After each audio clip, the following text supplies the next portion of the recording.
Bonjour à tous et à toutes, bienvenue sur The Rican Spoke. Les amis, cette finale était sensationnelle, tout comme à l'image de la Coupe du Monde que nous venons de vivre, version Qatar 2022. C'est, je crois, la plus belle Coupe du Monde jamais organisée depuis un certain nombre de temps. Aujourd'hui, nous avons assisté à des beaux matchs durant cette Coupe du Monde. Mais aujourd'hui, la plus belle rencontre a été cette finale, ayant opposé l'Argentine à la France. Que des regrets pour l'équipe de France, que des regrets. C'est terrible. Quelle désillusion pour l'équipe de France. Mais en même temps, j'ai envie de leur dire que ce n'est pas grave parce que l'équipe de France, on n'attendait pas là. On n'attendait pas l'équipe de France en finale. Même Noël Le Graët avait fixé comme demi-finale pour les champions du monde sortants. Donc, c'est-à-dire que cette équipe a réalisé l'exploit d'aller en finale. Mais si l'équipe de France aujourd'hui a perdu, ce n'est pas contre l'Argentine, j'aimerais le dire. L'équipe de France a perdu contre les médias français parce que les médias français ont pourri l'atmosphère de cette équipe de France en fait. Les médias français nous ont fait tout un tas de cirques, des scénarios bizarres. Franchement, autour de cette sélection française, au lieu de les accompagner, au lieu de les aider, au lieu de les protéger, au lieu de leur donner du peps, du tonus, de la force, afin qu'ils puissent faire une très belle finale. Non, l'équipe de France a passé tout son temps à subir des assauts des journalistes, franchement, des journalistes, excusez-moi, mais des journalistes stupides, hein, faut le dire, qui ont passé tout leur temps qu'à poser des questions sur Benzema. C'est comme si Benzema, c'était celui qui jouait seul pour l'équipe de France, en fait. J'ai envie de dire, l'équipe de France, c'est 11 joueurs, voire 22, 26, 30, on va dire ça comme ça. Benzema, lui, tout seul ne peut pas faire gagner l'équipe de France. Ce n'est pas possible. Parce que si Benzema marque des buts, il a besoin d'un gardien, il a besoin d'un milieu de terrain, il a besoin des défenseurs, il a besoin des attaquants qui vont l'épauler. Benzema, c'est un grand joueur, il est ballon d'or, c'est le meilleur joueur actuellement du monde. Mais Benzema ne pouvait pas faire gagner l'équipe de France à lui-même, en fait. Donc, je ne comprends pas pourquoi toute cette attention médiatique autour de Benzema, le joueur, il est forfait, point barre. On s'arrête là. Maintenant, s'il pouvait continuer, qu'il n'a pas continué en équipe de France, qu'il a été mis sur le côté ou bien contraint de céder sa place et que Deschamps ne l'a pas remplacé, ben là aussi c'est une autre question, voyez-vous. Mais on a passé tout notre temps à écouter que Benzema ci, Benzema ça. Et comment voulez-vous pas polluer l'atmosphère des joueurs, des compétiteurs quand ils sont focalisés sur une finale et qu'ils ont des éléments extérieurs qui viennent comme les perturber chaque instant sur Benzema, Benzema, Benzema. On oublie même que la France joue une finale en fait. Donc pour moi, l'équipe de France, là, elle n'a pas perdu contre l'Argentine, elle a perdu contre les médias français. Ces médias qui sont stupides, à mon avis, excusez-moi, mais c'est une réalité, c'est ce que je pense. Ils auraient dû accompagner cette équipe de France, les pousser, les permettre de jouer leur meilleur jeu. Et après la finale de Coupe du Monde, maintenant nous sortir tous les dossiers qu'ils avaient à sortir, nous raconter ce qui s'est réellement passé dans les coulisses, ce qu'il y a eu, mais pas en pleine compétition comme ça, venir comme pourrir l'atmosphère avec des questions sur Benzema. On va en conférence de presse, c'est Benzema. On va à tel endroit, c'est Benzema. Mais est-ce que vous vous rendez compte que vous portez préjudice à Benzema d'une certaine façon, les gars? Mais franchement, il faut qu'on se le dise là. Est-ce que vous vous rendez compte que vous pouvez porter préjudice à Benzema comme ça, à chaque seconde, le mec, il demande rien, le mec, il est à Madrid. C'est le meilleur joueur du monde en ce moment. Il n'a pas besoin qu'on fasse la pub en son nom comme ça. Mais il était utilisé comme un bouc émissaire pour qu'à chaque fois on doit poser des questions sur lui, chercher des petits conflits qui n'existent pas avec Deschamps, nous chercher à nous montrer que Deschamps et Benzema ça clash alors qu'il n'en est rien du tout. Donc c'est un peu ça pour moi, à mon avis. C'était vraiment du n'importe quoi côté médias français. Les gars, ressaisissez-vous, réapprenez votre métier de journaliste et faites le bien en fait. Et aussi, pour être précis, Léo Messi, aujourd'hui, il a gagné sa première Coupe du Monde, hein. C'est comme un rêve pour moi hein, de voir Messi gagner sa Coupe du Monde. Euh, J'aurais jamais imaginé ça un jour quand j'étais encore hyper fan du Real Madrid, hyper fan de CR7.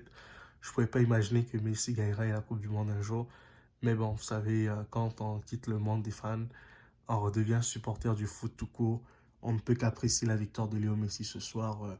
Parce que ce soir, Messi gagne sa Coupe du Monde et c'est formidable pour Messi, hein, franchement, pour tout ce qu'il a accompli dans le foot, tout ce qu'il a accompli dans sa carrière, il lui manquait juste ce couronnement et enfin il a fait, enfin il a soulevé la plus grande Coupe du Monde, ce que Ronaldo n'aura jamais, Cristiano n'aura jamais dans sa vie.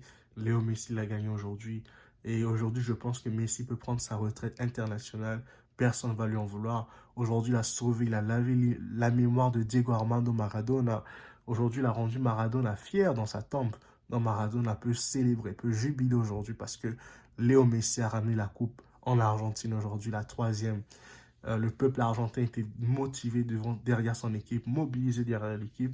Et c'est bien pour eux, c'est bien pour les Argentins. Ils ont tellement attendu ce moment, 36 ans d'attente, c'était beaucoup quand même. Et aujourd'hui, ils l'ont fait, c'est formidable pour eux. J'aimerais aussi dire aussi félicitations à Kylian Mbappé, mais quel joueur monstrueux Kylian. Kylian Mbappé, dans cette rencontre, nous a démontré par A plus B que Kylian Mbappé fait partie des meilleurs joueurs du monde. Et là, je ne veux pas le comparer avec Erling Haaland, hein. Le jour où Erling Haaland va faire ce que Mbappé fait, et bien là, on parlera de la comparaison entre les deux. Mais tant que Erling Haaland ne fera même pas le quart de ce que Mbappé fait en ce moment, ben écoutez les gars, il n'y a pas de comparaison entre Erling Haaland et Kylian Mbappé. Désolé les amis, débat clos. Parce que Mbappé, ce qu'il a fait en sélection, les amis, en Coupe du Monde, Haaland ne l'a jamais fait. Et Haaland le fera un jour, mais pas maintenant en tout cas. Non, ne comparez pas les deux hommes, s'il vous plaît les gars. Arrêtez. Arrêtez, comparaison inutile. Aujourd'hui, on a eu une équipe de France qui nous a montré ses carences. Hein, parce que pour moi, Raphaël Varane, merci Varane, mais il est temps de partir. Il est temps que Varane arrête sa carrière internationale parce que là, dans ce match, c'était du n'importe quoi. C'était vraiment, vraiment du n'importe quoi, les gars. Franchement, je suis dégoûté pour Varane. Franchement, je suis dégoûté. Je suis dégoûté. Varane nous a pas habitués à ce genre de jeu. Il nous a pas habitués à ce style de jeu. Il nous a pas habitués à une défense médiocre de sa part. Et Dayo Pamecano, bon, lui aussi n'a pas été bon, hein. Faut qu'on se dise. Mais voilà, c'était Varane le patron.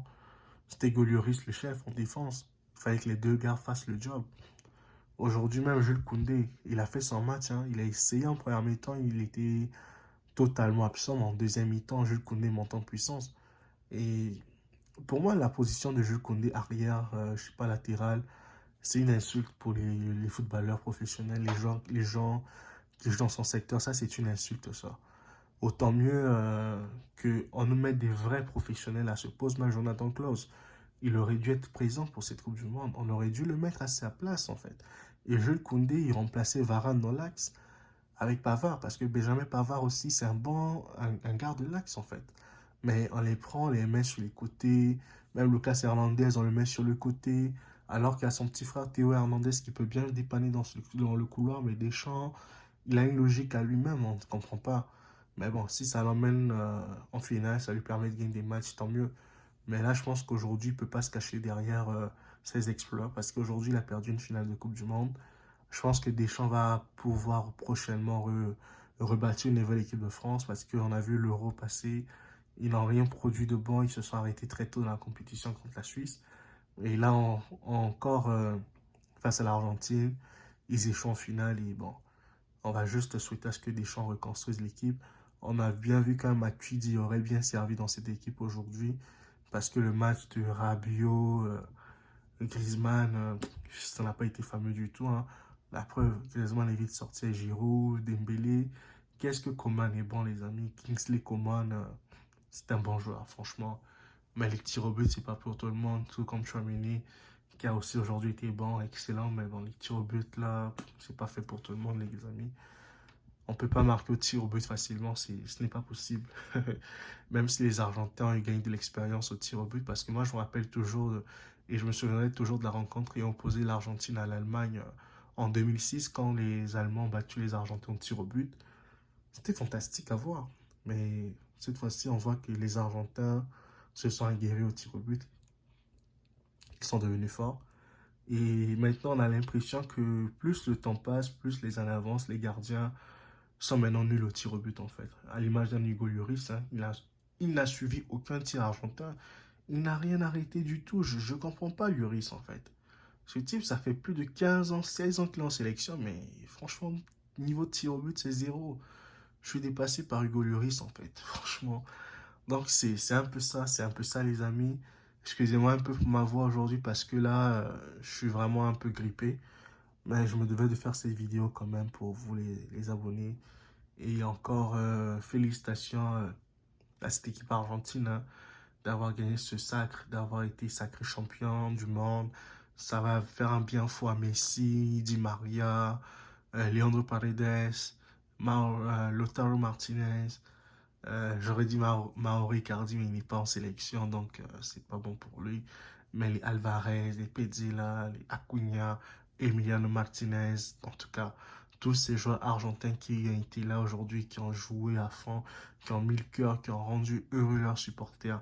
Bravo à vous les amis, bravo à vous les gars, vous l'avez fait, vous avez écrit l'histoire. Vous avez rendu à Armando Maradona, Diego, El Pibe de Oro, fier de vous aujourd'hui. C'est pour ça, nous tous, nous vous félicitons. Et bravo à l'équipe de France qui n'a pas démérité. Si la France avait été à droite, à l'image de Kolo Muani, Kolo Muani, comment tu as fait pour nous louper cette dernière action à la fin du match, Kolo? Il fallait la mettre au fin fond du but, Kolo Muani. Cette occasion, c'est le but en or. Mais bon, c'est le football, hein. Quand Emiliano Martinez sort les deux pieds en avant comme un gars de handball, ben écoute, Kolo Muani, même sa puissance, même son bon jeu, il ne pouvait pas faire autrement et c'est terrible, c'est dommage pour lui. J'espère que l'équipe de France va se remettre en selle, va pas se laisser abattre par ça et Kylian Mbappé encore majestueux, Kylian, majestueux. J'espère que Messi, avec sa victoire hein, en Coupe du Monde, j'espère qu'il va faire une bonne saison et il va gagner son prochain Ballon d'Or. Parce que là encore, Messi va reprendre le Ballon d'Or à nouveau, un 8e Ballon d'Or pour Léo Messi aujourd'hui. Et ça ne serait pas volé, ce serait tout à fait normal, mérité pour Messi. Donc, c'est un peu ça. Mais je vous ferai une vidéo prochainement pour essayer de faire un peu le bilan de cette Coupe du Monde et tout. Pour moi, ce qui m'a marqué, ce qui m'a pas marqué durant la Coupe du Monde. On va faire une prochaine vidéo par rapport à ça et parler plus amplement de cette rencontre en fait. Ben, écoutez les amis, si vous avez aimé cette vidéo, n'hésitez pas à vous abonner, hein. Abonnez-vous massivement parce que je vois qu'il y a tellement de monde qui regarde nos vidéos, mais ils ne s'abonnent pas et c'est pas bon les gars. Abonnez-vous, abonnez-vous, abonnez-vous. Likez, commentez, partagez autour de vous afin qu'un grand nombre de personnes soient au courant de notre chaîne et qu'ils puissent prendre part à nos analyses. Merci pour tous les amis. Allez, ciao à vous tous. Prenez bien soin de vous. Bye.